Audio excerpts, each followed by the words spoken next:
എന്നിരുന്നാലും പച്ചക്കള്ളം അത് പറയുകയാണ്. LDF വോട്ട് ചെയ്യണ്ട എന്ന് ചിന്തിക്കാനുള്ള ഒരു കാര്യമില്ലല്ലോ. ഒന്നീ മന്ത്രിമാരെല്ലാം അഴിമതിക്കാരായിരിക്കണം, അല്ലെങ്കിൽ വികസന പ്രവർത്തനമൊന്നും നടക്കാതിരിക്കണം, പ്രകടനപത്രത്തിൽ പറഞ്ഞ് നടക്കാതിരിക്കണം.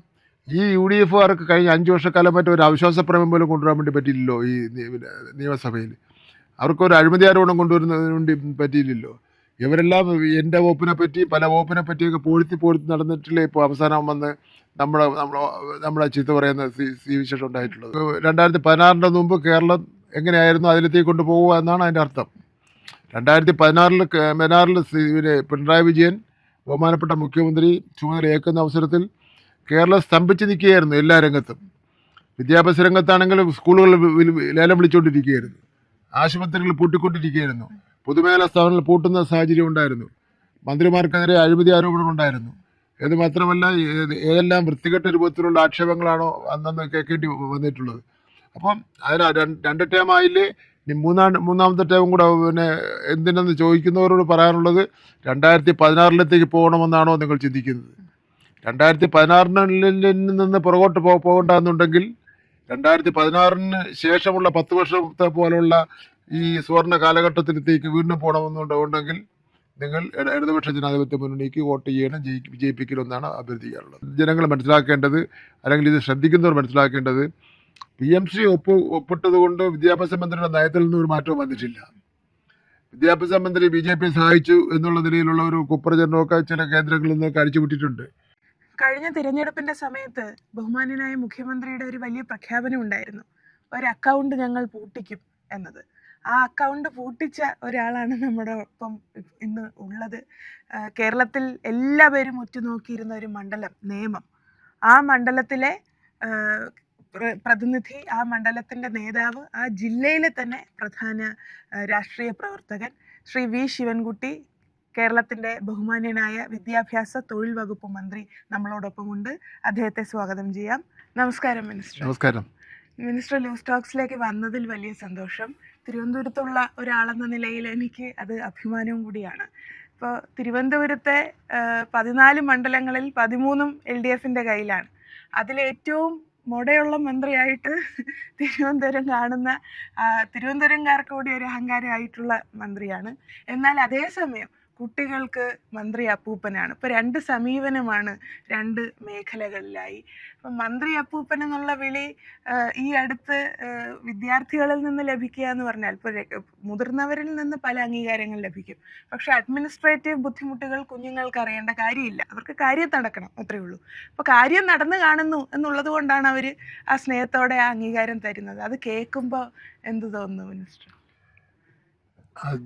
ഒന്നാം ഘട്ടത്തിൽ പറഞ്ഞ് മന്ത്രിയുടെ ചുമതല ഏറ്റെടുത്തതിന് ശേഷം കൂടുതൽ വിനയത്തോടുകൂടി ആൾക്കാരോട് പെരുമാറുകയും മാക്സിമം ആൾക്കാരുടെ പ്രശ്നങ്ങൾക്ക് പരിഹാരം കാണുന്നതിന് വേണ്ടി പരിശ്രമിക്കുകയും ഓഫീസിലായിരുന്നാലും വീട്ടിലായിരുന്നാലും വരുന്ന മുഴുവൻ ആൾക്കാരെയും കണ്ടു തീർത്ത്,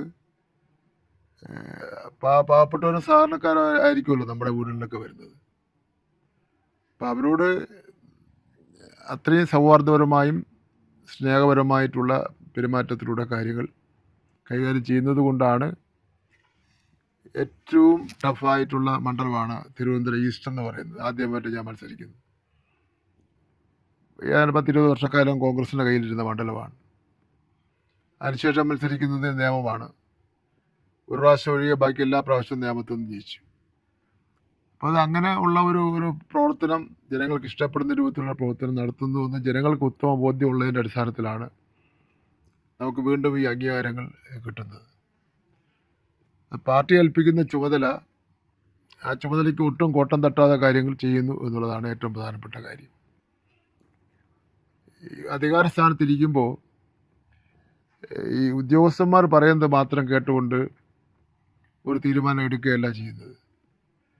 പരാതിക്കാരൻ്റെ പ്രശ്നം എന്താണെന്ന് കേട്ടുകൊണ്ട് ആ പരാതിക്കാരൻ്റെ വശത്ത് നിന്നുകൊണ്ട്, പാവപ്പെട്ടവൻ്റെ വശത്ത് നിന്നുകൊണ്ട് തീരുമാനം എടുക്കുന്ന ഒരു സമീപനമാണ് ഞാൻ സാധാരണ സ്വീകരിക്കുന്നത്.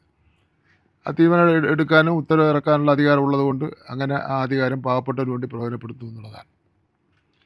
രണ്ടാമത് ചോദിച്ചത് കുട്ടികളുടെ പ്രശ്നത്തിന്, കുട്ടികൾ പിന്നെ മറ്റൊന്നും നോക്കിയില്ല, അവർക്ക് ഇഷ്ടമുള്ള കാര്യങ്ങൾ എന്താണെന്നുള്ളത് നോക്കിയാണ്. കുട്ടികൾക്ക് ഇഷ്ടമുള്ള കാര്യങ്ങൾ പിന്നെ ചെയ്യുന്നു. അതൊരു ഗ്രൗണ്ട് റിയാലിറ്റി മനസ്സിലാക്കിക്കൊണ്ടാണ്. യാന്ത്രികമായ ഒരു മന്ത്രിക്ക് ചെയ്യാൻ കഴിയുന്നതിനപ്പുറമായിട്ട് ഒരു വിദ്യാർത്ഥി രംഗത്ത് പ്രവർത്തിച്ചുകൊണ്ടിരുന്ന ഒരു വ്യക്തി എന്നുള്ള നിലയിൽ, അത് ഞാൻ SFIയുടെ ജില്ലാ സെക്രട്ടറി, പ്രസിഡന്റ്, സംസ്ഥാന സെക്രട്ടറി, സംസ്ഥാന പ്രസിഡന്റ്, SFI യൂണിറ്റ് സെക്രട്ടറി വരെ ആയി പ്രവർത്തിച്ചിട്ടുണ്ട്. അതുകൊണ്ട് എനിക്കറിയാം വിദ്യാർത്ഥികളുടെ മനസ്സ് എങ്ങനെയാണ്, വിദ്യാർത്ഥികൾക്ക് എന്തൊക്കെ ആവശ്യമുണ്ട്, എന്തൊക്കെ ആവശ്യങ്ങളാണ് അനുവദിക്കപ്പെടാതെ തടസ്സമായി നിൽക്കുന്നത്. അപ്പോൾ അതെല്ലാം മനസ്സിലാക്കിക്കൊണ്ട് പിന്നെ കുട്ടികളുടെ പക്ഷത്ത് നിന്ന് ചിന്തിക്കുമ്പോൾ ചെയ്യേണ്ട കാര്യങ്ങൾ എന്തൊക്കെയാണ്, അപ്പോൾ ആ കാര്യങ്ങൾ നമ്മൾ ചെയ്യുന്നതിന് വേണ്ടി തയ്യാറായിട്ടുണ്ട് ഈ 5 വർഷക്കാലം. അപ്പം അതുകൊണ്ട് കുട്ടികൾ സ്നേഹത്തോടു കൂടി അപ്പൂപ്പ എന്നും മാമ എന്നും പിന്നെ അങ്ങനെയെല്ലാം ഉള്ള നമ്മുടെ ഒരു എന്താ സെൻറ്റിമെൻ്റലായിട്ടുള്ള തോന്നുന്ന വാക്കെല്ലാം ഉപയോഗിച്ചുകൊണ്ട് കുട്ടികൾ വിളിക്കാറുണ്ട്. ഞാനതിനെ പ്രോത്സാഹിപ്പിക്കാറുണ്ട്. എനിക്ക് സന്തോഷമേ അക്കാര്യത്തിൽ അങ്ങനെ ഉള്ളൂ. ആദ്യമായിട്ട് അപ്പൂപ്പ എന്ന് വിളിക്കുന്നത് കോവിഡ് കാലഘട്ടത്തിൽ വയനാട് നിന്നുള്ളൊരു കുട്ടിയുടെ ഒരു ഫോൺ വിളിയാണ്. ആ കുട്ടിയാണ് ആദ്യമായിട്ട് എന്നെ അപ്പൂപ്പ എന്ന് വിളിക്കുന്നത്. അതിനുശേഷം പിന്നെ അതൊരു പേരായി തന്നെ അങ്ങ് പതിയുന്ന സ്ഥിതിവിശേഷമുണ്ടായി. എനിക്കതിൽ വളരെ സന്തോഷമാണുള്ളത്. അങ്ങിപ്പോൾ വിദ്യാഭ്യാസ വകുപ്പും തൊഴിൽ വകുപ്പും കൈകാര്യം ചെയ്യുന്നു. രണ്ടും വളരെ വ്യത്യസ്തമായ മേഖലകൾ കൂടിയാണ്. അപ്പം അങ്ങ് തന്നെ സൂചിപ്പിച്ചു, കുഞ്ഞുങ്ങൾക്ക് അപ്പൂപ്പനായിരിക്കുമ്പോൾ തൊഴിൽ വകുപ്പിൽ രാജ്യത്ത് പല പ്രശ്നങ്ങൾ ലേബർ കോഡുമായി ബന്ധപ്പെട്ട് നടക്കുന്നു. കേരളം അതിനെ അഭിമുഖീകരിക്കുന്നു. കേരളമാണ് ഏറ്റവും വലിയ പ്രതിരോധം തീർക്കാൻ ശ്രമിച്ചുകൊണ്ടിരിക്കുന്നത്. വളരെ ശക്തമായ നിലപാട് കേരള സർക്കാരിൻ്റെത് രാജ്യത്ത് വിളിച്ചു പറയുന്ന ഒരു മന്ത്രിയാണ് അങ്ങ്. അപ്പോൾ ഈ 2 രീതിയിലുള്ള സ്വഭാവം, ലേബർ കോഡിനെ കുറിച്ച് നമുക്ക് രണ്ടാമത് സൂചിപ്പിക്കാം. പക്ഷേ ഈ 2 മേഖലകളിൽ പ്രവർത്തിക്കുന്നതിൽ SFIയും CITUവും, അപ്പം അങ്ങ് SFIയുടെ കാര്യം സൂചിപ്പിച്ചു, CITUവിലും ഒരു അതികായനായ നേതാവാണ് അങ്ങ്. ഈ 2 പ്രവർത്തനങ്ങൾ എങ്ങനെ സഹായിച്ചു എന്ന് കരുതുന്നു? അല്ല, വിദ്യാർത്ഥി രംഗത്തെ പ്രവർത്തനം, സംഘടനാ പ്രവർത്തനം അനുഭവത്തിൻ്റെ അടിസ്ഥാനത്തിലാണല്ലോ നമ്മൾ ഈ കാര്യങ്ങളെല്ലാം ചെയ്യുന്നത്, യാന്ത്രികമായിട്ടല്ലല്ലോ. അപ്പോൾ പിന്നെ പ്രവർത്തന പരിചയം ഇതിൽ ഏറ്റവും പ്രധാനപ്പെട്ട കാര്യമാണ്. പ്രവർത്തന പരിചയം കൊണ്ട് നമുക്ക് തീരുമാനം എടുക്കാൻ നമ്മളെ സഹായിക്കുന്നു. തീരുമാനമെടുക്കാൻ സഹായിക്കുന്നതിന് വേണ്ടിയുള്ള ചിന്തകൾ നമ്മൾ കടന്നുകൂടുന്നു. അത് ഈ പ്രവർത്തനത്തിൻ്റെ ഫലമായിട്ട് വരുന്നതാണ്. അപ്പോൾ SFI വിട്ട ശേഷം CITUവിൻ്റെ തിരുവനന്തപുരം ജില്ലാ സെക്രട്ടറിയും CITUവിൻ്റെ സംസ്ഥാന സെക്രട്ടറിയും ഏതാണ്ട് ഒരു 2 ഡസനോളം വരുന്ന യൂണിയനുകളുടെ നേതാവായും പിന്നെ ഭാരവാഹികളെയും പ്രവർത്തിച്ചിട്ടുണ്ട്. അപ്പോൾ ട്രേഡ് യൂണിയൻ രംഗത്തെന്ന് പറഞ്ഞാൽ അവരെ കൂടെ നിന്ന് പ്രവർത്തിക്കണം, വിദ്യാർത്ഥി രംഗത്തെ പോലെയല്ല. അവർക്ക് തൊഴിലാളികളെ സംബന്ധിച്ചിടത്തോളം അവർക്ക് അവരുടെ പിന്നെ ഒരു പരാതി പറയുവാനും ആ പരാതി പരിഹാരം കാണുമെന്ന് വിശ്വസിക്കുകയും ചെയ്യുന്നത് യൂണിയൻ ലീഡേഴ്സിനെയാണ്. അപ്പോൾ യൂണിയൻ എന്ന് പറയുമ്പോൾ, യൂണിയൻ പ്രവർത്തനം എന്ന് പറഞ്ഞാൽ വിദ്യാർത്ഥി രംഗത്തെ പ്രവർത്തനത്തിൽ വ്യത്യാസമാണ്. അത് കുറച്ചുകൂടെ ഒരു കട്ടിയുള്ള പ്രവർത്തനം എന്ന് വേണമെങ്കിൽ പറയാം. കട്ടിയെന്ന് പറഞ്ഞാൽ കുറച്ചും കൂടെ നമ്മൾ കർക്കശത്തോടു കൂടിയും വളരെ ഡീപ്പായി തന്നെ അവരുടെ പ്രശ്നങ്ങൾ ഇടപെടേണ്ട എന്നുള്ളതിന്. അപ്പം അവർക്കാണെങ്കിൽ വ്യത്യസ്തങ്ങളാണ് പ്രശ്നങ്ങളെന്ന് പറഞ്ഞാൽ. അവരുടെ പൊതുപ്രശ്നങ്ങളുണ്ട്, വ്യക്തിഗതമായിട്ടുള്ള പ്രശ്നങ്ങളുണ്ട്, അങ്ങനെയുള്ള ഉള്ള പ്രശ്നങ്ങൾ കൂടുതലാണ് തൊഴിലാളി രംഗത്തെ പ്രശ്നങ്ങളെന്ന് പറഞ്ഞാൽ. ഇപ്പം ലേബർ കോഡ് എന്ന് പിന്നെ മറ്റു പറഞ്ഞാൽ 29 തൊഴിൽ നിയമങ്ങളാണല്ലോ അത് വെട്ടിച്ചുരുക്കി 4 ലേബർ കോഡുകളായി മാറ്റിയത്. ഇന്ത്യയിൽ ആ ലേബർ കോഡുകൾ നടപ്പിലാക്കില്ല എന്ന് പറഞ്ഞ ഏക സംസ്ഥാനം കേരളം മാത്രമാണ്. എന്ന് മാത്രമല്ല, ഇന്ത്യയിലെ പിന്നെ തൊഴിൽ മന്ത്രിമാരുടെ യോഗം ഡൽഹിയിൽ വിളിച്ചു ചേർത്തപ്പോൾ ഞാനും അതിൽ പങ്കെടുത്തിരുന്നു. അതിൽ ഞാൻ ഒറ്റയ്ക്കാണെങ്കിൽ പോലും അതിൽ ശക്തമായ ഒരു നിലപാട് സ്വീകരിക്കുന്നതിന് വേണ്ടി തയ്യാറായി. എന്ന് മാത്രമല്ല, സുപ്രീം കോടതിയിലെ റിട്ടയർഡ് ജഡ്ജി കർണാടകത്തിൽ നിന്നുള്ള ശ്രീ ഗൗഡ അടക്കമുള്ള ആൾക്കാരെ പങ്കെടുപ്പിച്ചുകൊണ്ട് ഒരു ലേബർ കോൺക്ലേവ് ട്രിവാൻഡ്രത്താണ് നടത്തുകയുണ്ടായി. വലിയ പ്രമുഖരാണ് അതിൽ പങ്കെടുത്തവരെല്ലാം. അതിനൊരു കമ്മിറ്റി രൂപീകരിച്ചു. ആ കമ്മിറ്റി ഈ ലേബർ കോഡിൽ ഇന്ന മാറ്റങ്ങൾ വരുത്തണം എന്നതിനെ സംബന്ധിച്ചിടത്തോളം ഒരു റിപ്പോർട്ട് തയ്യാറാക്കി. ആ റിപ്പോർട്ട് കേന്ദ്രത്തിൽ സമർപ്പിച്ചിരിക്കുകയാണ്. ആ റിപ്പോർട്ടിൽ മനസ്സിലാക്കേണ്ടത് വളരെ പ്രധാനപ്പെട്ട കാര്യം, വർക്കിംഗ് അവേഴ്സ്.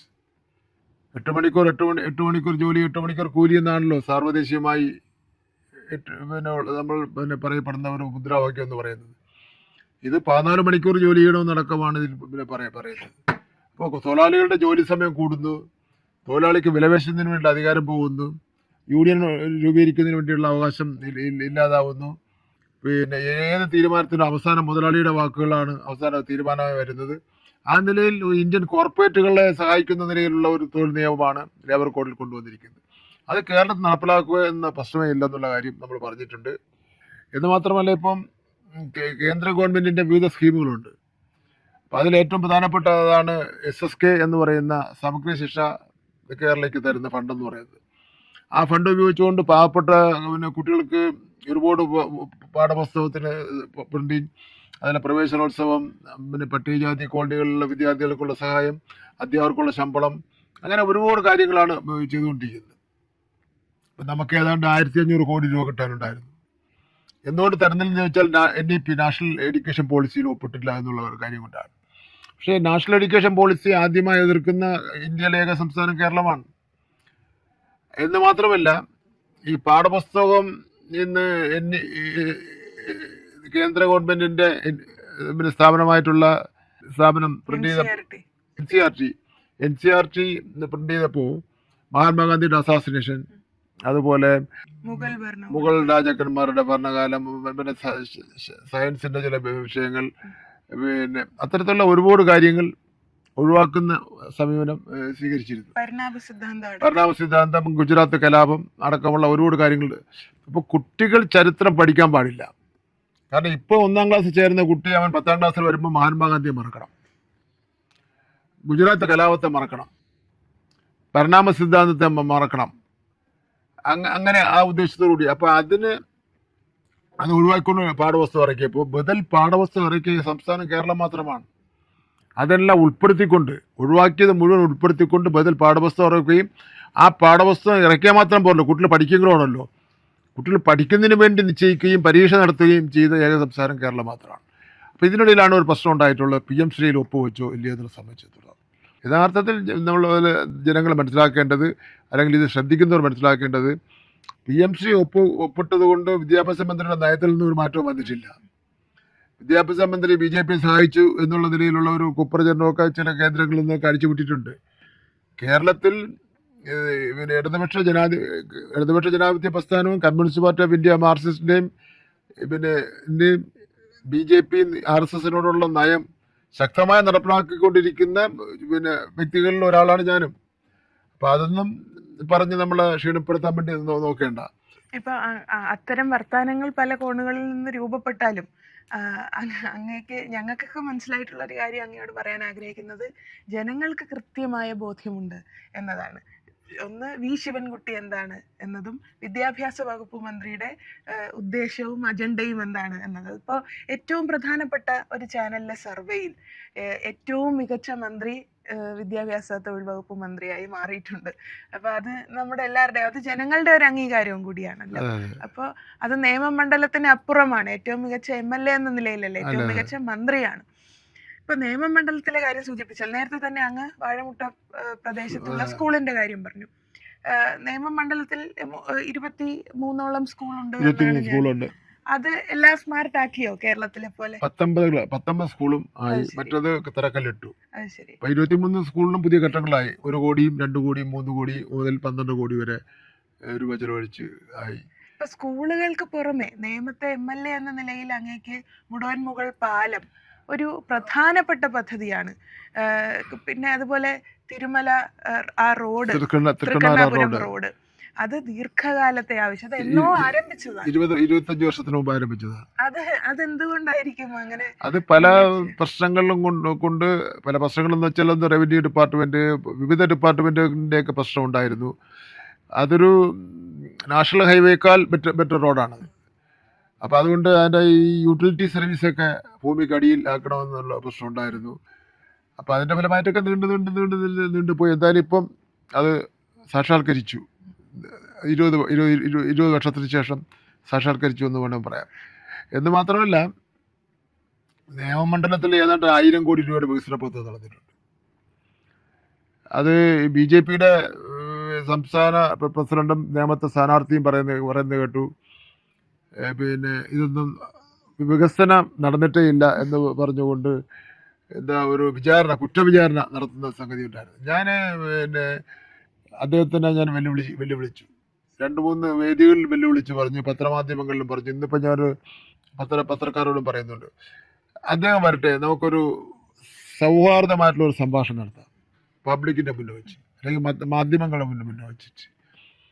5 വർഷക്കാലം ഒ രാജഗോപാൽ MLA ആയിരുന്ന 5 വർഷക്കാലമുണ്ട്.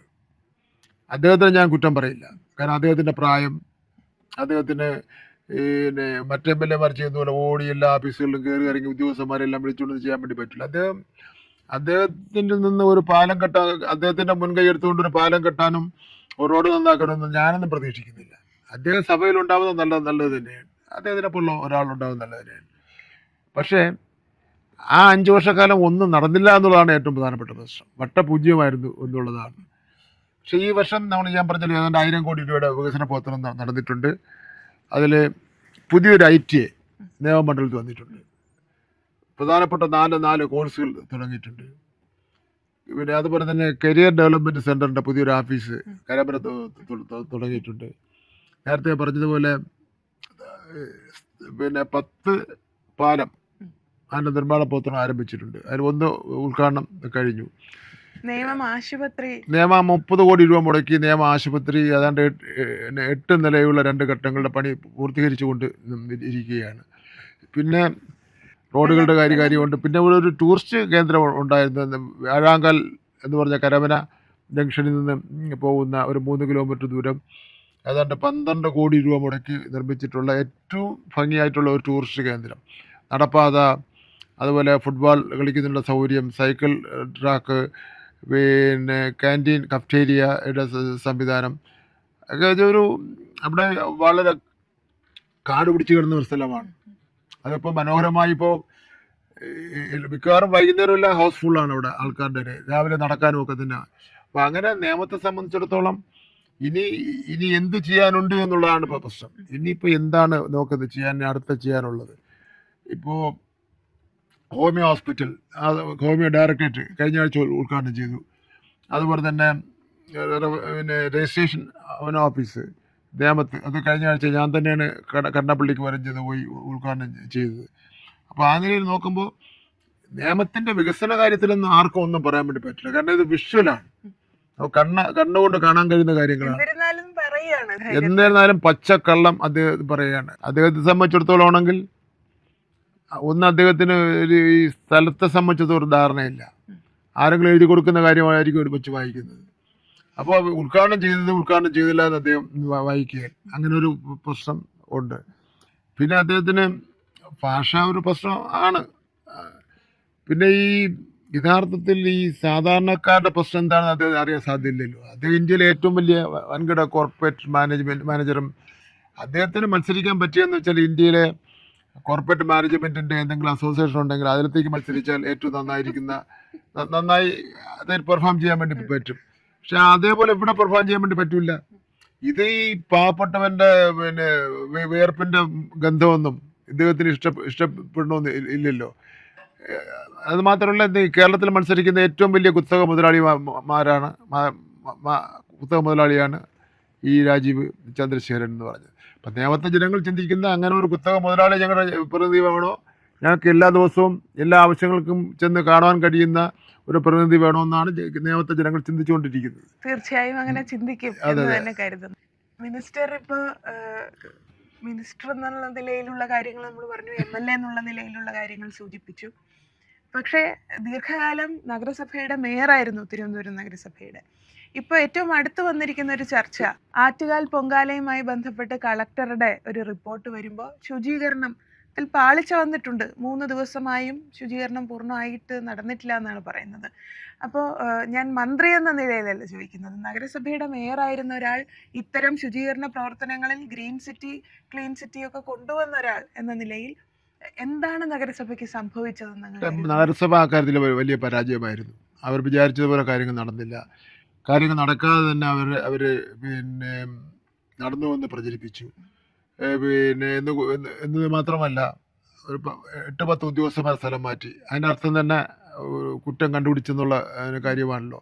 അത് ഉദ്യോഗസ്ഥന്മാരുടെ തലയിൽ കൊണ്ട് വയ്ക്കാതെ ഭരണ വകുപ്പിന് സംഭവിച്ച പോരായ്മയായിട്ട് കാണേണ്ടതായിട്ടുണ്ട്. അപ്പോൾ ഇനിയിപ്പോൾ എന്തായാലും നമ്മളിനിപ്പോൾ ഒരു ആറ്റുകാൽ പൊങ്കാല ഈ ശുചീകരണ പ്രവർത്തനത്തിൻ്റെ ഇത്തിരി വിവാദമാകുന്നത് ഇതാദ്യമായിട്ടാണ് എൻ്റെ അറിവിൽ. ഞാനൊരു കഴിഞ്ഞ 10-25 വർഷക്കാലം ആറ്റുകാൽ പൊങ്കാലയായിട്ട് ബന്ധപ്പെട്ട് സഹകരിക്കാറുണ്ട്. അങ്ങനെയൊന്നും ഒരു വിവാദം ഉണ്ടായിട്ടില്ല. ഇതങ്ങനെ ഒരു വിവാദം ഉണ്ടാക്കി. എന്തായാലും ഇനിയിപ്പോൾ ഒരു ദിവസം കൊണ്ട് പൂർത്തീകരിക്കേണ്ട ശുചീകരണം 3 ദിവസമായിട്ട് പൂർത്തീകരിച്ചിട്ടില്ല. ഞാൻ കളക്ടറിൽ നിന്ന് റിപ്പോർട്ട് ചോദിച്ചു, ജില്ലയിലെ ചുമതലയുള്ള മന്ത്രി എന്നുള്ള നിലയിൽ റിപ്പോർട്ട് തന്നു. റിപ്പോർട്ടിലും ശുചീകരണം പൂർണ്ണമായി നടത്താൻ വേണ്ടി കഴിഞ്ഞില്ല എന്നുള്ള നിലയിലുള്ള റിപ്പോർട്ട് തന്നെയാണ് വന്നിട്ടുള്ളത്. അപ്പോൾ ഇനിയിപ്പോൾ നമുക്കൊരു കാര്യം ചെയ്യാം, നമുക്ക് ഇനിയിപ്പോൾ ഇതൊരു വിവാദമാക്കണ്ട. ഇനി ആറ്റുകാൽ ക്ഷേത്രവുമായി ബന്ധപ്പെട്ട വിഷയമാണല്ലോ, അത് ഇനി അടുത്ത വർഷമെങ്കിലും ഒരു കൂട്ടായ ഒരു പിന്നെ ആലോചനയൊക്കെ നടത്തുന്നതായിരിക്കും നല്ലത്. പരിചയത്തിൻ്റെ ഒരു കുറവുണ്ട്. പിന്നെ എന്ന് മാത്രമല്ല, പാവപ്പെട്ട തൊഴിലാളികളുടെയും ഉദ്യോഗസ്ഥന്മാരെയും കൂടെ വിശ്വാസത്തിലെടുത്തേണ്ട കാര്യങ്ങൾ ചെയ്യുന്നതിന് വേണ്ടി ഇന്ന് കഴിയുള്ളൂ. അതൊന്നും ഇവിടെ ഉണ്ടായിട്ടില്ല എന്നുള്ളതാണ് ഏറ്റവും പ്രധാനപ്പെട്ട പ്രശ്നം. എന്തായാലും നോക്കാതെ ഇനിയിപ്പോൾ എന്നോട് ആരോ പത്രക്കാർ ചോദിച്ചു പറഞ്ഞാൽ അതിന് ഞാൻ അവസാനിപ്പിക്കുകയാണെന്ന് പറഞ്ഞ ആ വിവാദം. ശരി, നമുക്ക് അടുത്ത പൊങ്കാലയ്ക്ക് വേണ്ടിയുള്ള തയ്യാറെടുക്കുക. ഇതിന്റെ അനുഭവം കൂടി വെച്ചുകൊണ്ട് അടുത്ത പൊങ്കാലയ്ക്ക് വേണ്ടിയുള്ള കാര്യങ്ങളായിട്ട് മുന്നോട്ട് പോകാം. ഓക്കെ, ഇത്രയും തിരക്കുള്ള ഒരു മന്ത്രിയോട് ചോദിക്കാൻ പാടുണ്ടോ എന്ന് അറിഞ്ഞൂടെ. എൻ്റെ ഒരു സ്വാതന്ത്ര്യം കൂടെ വെച്ചാണ്. ഒഴിവ് സമയം കിട്ടാറുണ്ടാകില്ല. കിട്ടിയാൽ അല്ലെങ്കിൽ കിട്ടുമ്പോഴൊക്കെ എപ്പോഴെങ്കിലും കിട്ടിയാൽ അങ്ങ് എന്താണ് ചെയ്യാൻ ഇഷ്ടപ്പെടുന്നത്? കിട്ടിയാൽ മിക്കവാറും കിട്ടാറില്ല. കാര്യം വെച്ചാൽ ഈ തിരുവനന്തപുരത്തെ മന്ത്രിയും എൻ്റെ വകുപ്പെന്ന് പറഞ്ഞാൽ ഈ റാങ്ക് ഹോൾഡേഴ്സിൻ്റെ പകുതി കൂടുതൽ എൻ്റെ വകുപ്പിലാണ്. അപ്പോൾ നല്ല തിരക്കായിരിക്കും. പിന്നെ യാത്രയും നല്ല യാത്രയായിരിക്കും. സമയം കിട്ടുമ്പോൾ പിന്നെ അത്യാവശ്യം സിനിമ കാണും, ടെലിവിഷൻ കാണും. പിന്നെ അതൊക്കെ തന്നെയാണ് സിനിമ കാണാൻ ഇഷ്ടമാണ്. സിനിമയൊക്കെ കാണാറുണ്ട്. തിയേറ്ററിൽ പോയി തന്നെ കാണും. ഇപ്പോൾ ഇടയ്ക്ക് 2 സിനിമ തിയേറ്ററിൽ ചെന്ന് കണ്ടായിരുന്നു. ഏതായിരുന്നു അവസാനം കണ്ടത്?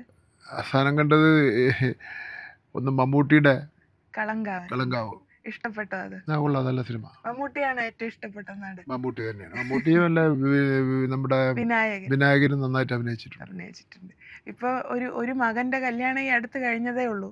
എന്നിട്ടും കുഞ്ഞുങ്ങളുടെ ലക്ഷക്കണക്കിന് കുഞ്ഞുങ്ങളുടെ അപ്പൂപ്പനായി മാറിയ ആൾക്ക് തീരെ സമയം കിട്ടുന്നില്ല. അദ്ദേഹം കളങ്കാവൽ അവസാനമായി കണ്ട ചിത്രം എന്ന് പറഞ്ഞു. അതൊക്കെ ഓർത്ത് വയ്ക്കാൻ പറ്റിയത് തന്നെ ഭാഗ്യം. കാരണം ഞാനത് എപ്പോഴും ചിന്തിക്കും, ഞങ്ങൾ ഏത് പരിപാടിയിൽ പോയാലും അങ്ങ് അവിടെ ഉണ്ട്, ഞങ്ങളില്ലാത്ത പരിപാടിയിലും അങ്ങ് എത്തിപ്പെടുന്നുണ്ട്. അപ്പോൾ ഒരു ദിവസം എത്രയധികം പരിപാടികളാണ്. എനിക്ക് പിന്നെ ഗവൺമെന്റ് പ്രോഗ്രാമിനേക്കാൾ ഇഷ്ടം പാർട്ടി പരിപാടിയിൽ പങ്കെടുക്കുന്നത് ഇഷ്ടം. അത് ശരി. ഇപ്പോഴും ചിലപ്പോഴും അറിയാതെ പിന്നെ ഇപ്പോൾ CITUവിൻ്റെ ഒക്കെ ദേശീയ പടിമുണക്കൊക്കെ വരുന്ന സമയത്ത് മന്ത്രിമാർ സാറിന് പോകാറില്ല, ഞാൻ അതിലൊക്കെ പോകാറുണ്ട്. അതെന്തുകൊണ്ടാണ് അങ്ങനെ? എനിക്കത് അങ്ങനെ പോയില്ലെങ്കിൽ പിന്നെ അതൊരു സംതൃപ്തി ഉണ്ടാവില്ല. അപ്പോൾ ആ സംഘടനാ പ്രവർത്തനവും പാർലമെന്ററി രംഗത്ത് വന്നപ്പോൾ അത് കുറച്ച് മിസ് ചെയ്യുന്നുണ്ട്. ഒരുപാട് മിസ് ചെയ്യുന്നുണ്ട്. അത് ശരി. പക്ഷെ വീട്ടിലെന്നും മന്ത്രി എന്നുള്ള നിലയിലെല്ലാം തോന്നുന്നു എനിക്ക് തോന്നിയിട്ടുള്ളത് കൂടുതൽ ആളുകൾ വരുന്നത് ശിവൻകുട്ടി അണ്ണനെ കാണാൻ വരുന്നത്. അപ്പോൾ ഞാൻ വിളിക്കുമ്പോഴും ഇപ്പൊ ഈ ഇന്റർവ്യൂവിന് ഡേറ്റ് ചോദിച്ച് വിളിക്കുമ്പോൾ തന്നെ ഫോണിലൂടെ അദ്ദേഹം ഗായത്രി ഞാൻ നോക്കി പറയാം എന്ന് പറഞ്ഞ് വേറൊരാളോട് നിങ്ങൾ നിവേദനം എഴുതി കൊടുക്കുക നമുക്ക് നോക്കാം എന്നൊക്കെ ഫോണിൽ കൂടെ പറയുന്നത് കേൾക്കാം. അപ്പം നിരന്തരം അങ്ങനെ തിരക്കുള്ള ആളാണ്. ഏറ്റവും പുതിയ തലമുറ, ഇപ്പൊ ജെൻ ആൽഫ, ജെൻ ബീറ്റ എന്നൊക്കെ പറയാതിലേക്ക് ഞാൻ പോകുന്നില്ല, വിദ്യാർത്ഥികൾ ജെൻസി എന്ന് വിളിക്കുന്ന ഒരു വിഭാഗം, അവരുടെ മന്ത്രിയായിട്ട് സോഷ്യൽ മീഡിയയിൽ അറിയപ്പെടുന്നുണ്ട്. ജെൻസി മന്ത്രി എന്ന് പറയുന്നു. പ്രായവ്യത്യാസം നമ്മൾ നോക്കണം, ഒരുപാട് പ്രായമായെന്ന് ഞാൻ ആരോപിക്കല്ല, എന്നാലും കുഞ്ഞു മക്കളെ സംബന്ധിച്ച് ജെൻസി മന്ത്രി എന്ന് പറയുമ്പോൾ ജെൻസിക്കാർ ഉപയോഗിക്കുന്ന പല വാക്കുകളുണ്ട്. എന്തുകൊണ്ടാണ് അങ്ങനെ വിളിക്കുന്നത് എന്ന് അങ്ങേക്ക് മനസ്സിലായിട്ടുണ്ടോ? ഡെലുലുവിന്റെ കൂടെ പരിപാടിയൊക്കെ നടത്തിയത് കൊണ്ട്. അപ്പോൾ ഞാൻ കുറച്ച് വാക്കുകൾ ചോദിക്കാം, അങ്ങേക്ക് അറിയാമോ എന്ന് വെറുതെ. ഡെലുലു എന്താണെന്നാണ് മനസ്സിലാക്കിയിരിക്കുന്നത്? ഡെല്യൂഷൻ, ഒരു മായ. അതൊരു സിനിമയുടെ ഭാഗമായി വന്നത്. പൂക്കി മിനിസ്റ്റർ എന്ന് വിളിക്കാറ്. അത് ഞാൻ കൂളിംഗ് ഗ്ലാസ്സിലാണ് വെച്ചിട്ട് ഒരു ഫോട്ടോ. പൂക്കി എന്ന് വെച്ചാൽ നമ്മൾ വളരെ സ്നേഹത്തോടെ ഒരാളെ അഭിസംബോധന ചെയ്യുന്ന. പൂക്കി മിനിസ്റ്റർ എന്ന് കുട്ടികൾ വിളിക്കുമ്പോൾ അതിനർത്ഥം അത്രയും സ്നേഹം അവർ തരുന്നുണ്ട് എന്നാണ്. അപ്പൊ ഇത്തരം പദങ്ങൾക്ക് എനിക്ക് തോന്നുന്നില്ല 20 മന്ത്രിമാരിൽ മറ്റാരും അർഹനായിട്ടുണ്ട്. അതെല്ലാം നമ്മളെ കുട്ടികളിടുന്ന പേരുകളാണല്ലോ. കുഞ്ഞുങ്ങളെ ഇഷ്ടമാണ് അങ്ങനെ? കുഞ്ഞുങ്ങളെ വളരെ ഇഷ്ടമാണ്. അപ്പൊ അവരിടുന്ന പേരുകളാണ്. പിന്നെ ഞാൻ അവരിടുന്ന പേരുകൾ ഞാനങ്ങ് സ്വീകരിക്കുന്നത് മാത്രമേ ഉള്ളൂ. അപ്പോൾ പിന്നെ വർത്തമാന കാലഘട്ടത്തിൽ മാറി വരുന്ന നമ്മുടെ സാഹചര്യങ്ങൾ നോക്കുമ്പോൾ അത്യന്താധുനിക ശാസ്ത്ര സാങ്കേതിക വിദ്യ ജീവിതത്തിൽ നാനാതുറകളിലും പരീക്ഷിച്ചുകൊണ്ടിരിക്കുന്ന കാലഘട്ടമാണ്. അങ്ങനെ ഒരു കാലഘട്ടത്തിൽ കുട്ടികളുടെ മനസ്സറിഞ്ഞ് നമ്മുടെ വയസ്സിൻ്റെ പ്രശ്നമില്ല, നമ്മുടെ മനസ്സ് കുട്ടികളുടെ മനസ്സിനോടൊപ്പം സഞ്ചരിക്കണം. എന്നാൽ മാത്രമേ കുട്ടികളുടെ പ്രശ്നങ്ങൾക്ക് പരിഹാരം കാണുന്നതിന് വേണ്ടി പറ്റൂ. അത് അത് അത് നമ്മളെ വീട്ടിലും അത് ബാധകമാണ്. വീട്ടിൽ പലപ്പോഴും അച്ഛനും അമ്മയ്ക്കും അവരുടെ സ്വാർത്ഥത കൊണ്ട് കുട്ടികളുടെ ആവശ്യം പരിഗണിക്കപ്പെടാതെ പോകുന്ന ഒരു സാഹചര്യം വരും. അപ്പോഴാണ് പ്രശ്നങ്ങൾ ഉണ്ടാകുന്നത്. അതല്ല, നമ്മൾ കുട്ടികളോടൊപ്പമാണ്. അവനെപ്പോഴും കുഞ്ഞ് എപ്പോഴും അവൻ്റെ ആവശ്യത്തെ പറ്റിയാണല്ലോ അവനെ ശ്രദ്ധിച്ചില്ലെങ്കിൽ അവൻ അപ്പോഴും കരയും. അങ്ങനെയൊക്കെയാണല്ലോ സംഗതി ഉള്ളത്. അപ്പോൾ അങ്ങനെ കുട്ടികൾക്ക് നല്ല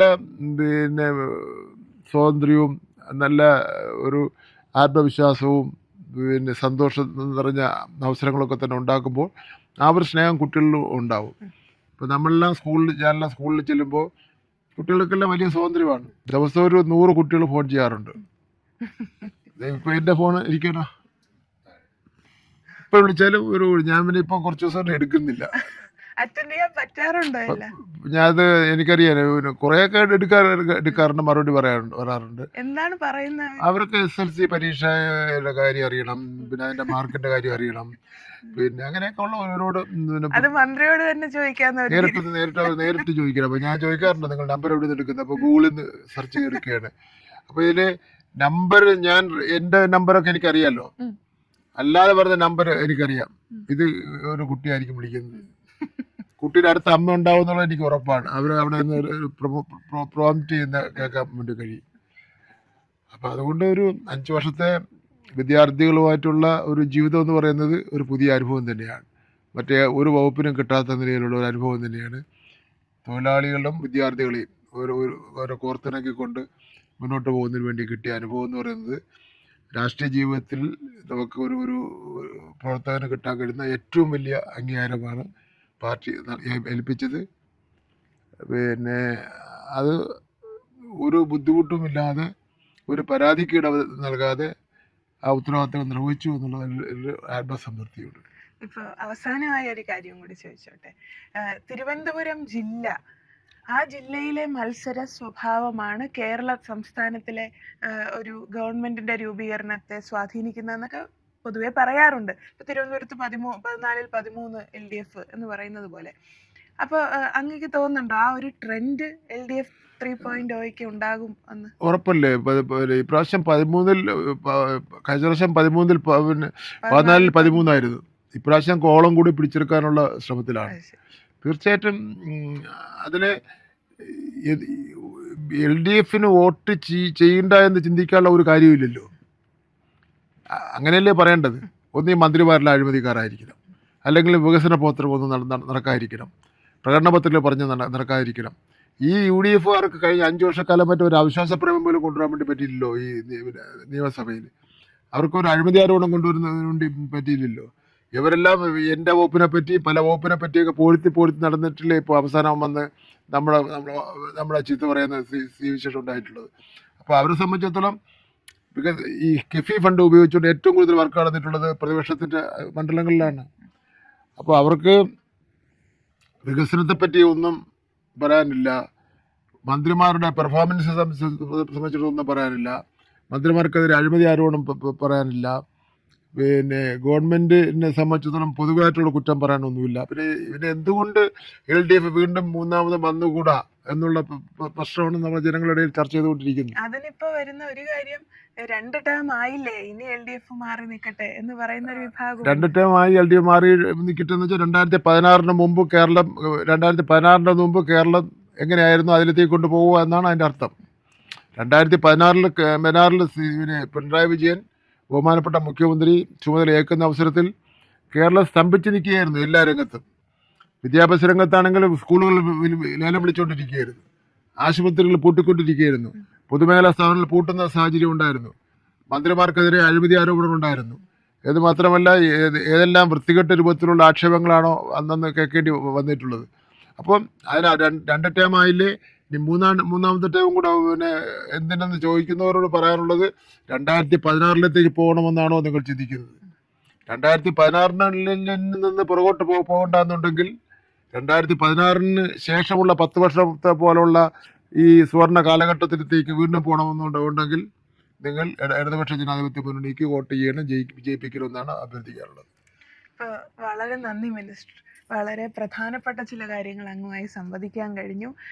ഞാൻ വീണ്ടും ആവർത്തിക്കുന്നത്, ഒരു പാർലമെൻറ്റേറിയൻ എന്നതിനോടൊപ്പം അല്ലെങ്കിൽ അതിനേക്കാൾ ഉപരി ഒരു വലിയ സംഘാടകൻ, സംഘടനാ പ്രവർത്തകൻ എന്ന നിലയിൽ എനിക്ക് തോന്നുന്നു 20 മന്ത്രിമാരിൽ നമ്മൾ കഴിഞ്ഞ പത്രസമ്മേളനങ്ങളോ പത്രക്കാരുമായുള്ള സംവാദങ്ങളോ എടുത്താൽ രാഷ്ട്രീയവും ശക്തമായി അതിനിടയിൽ പറഞ്ഞ ഒരു മന്ത്രി കൂടിയാണ് ശ്രീ വി ശിവൻകുട്ടി. ഇത് എല്ലാം ഞാനിങ്ങനെ വലിയ ആവേശത്തിൽ പറയുന്നത് ഞാൻ തിരുവനന്തപുരത്തുള്ള ഒരാളും കൂടി ആയതുകൊണ്ട് കൂടി ആയിരിക്കാം. എന്തായാലും മിനിസ്റ്റർ അങ്ങനെ വന്നതിൽ സന്തോഷം. കുട്ടികൾക്ക് വേണ്ടി, എനിക്കും കൂടി വേണ്ടി, ഞാൻ ഇന്റർവ്യൂ ചെയ്തത് മിനിസ്റ്റർക്ക് ഇഷ്ടപ്പെട്ടു. അപ്പൊ മിനിസ്റ്റർ എനിക്കൊരു പൂക്കി ഹാർട്ട് തരണം. ഇങ്ങനെ താങ്ക് യു മിനിസ്റ്റർ.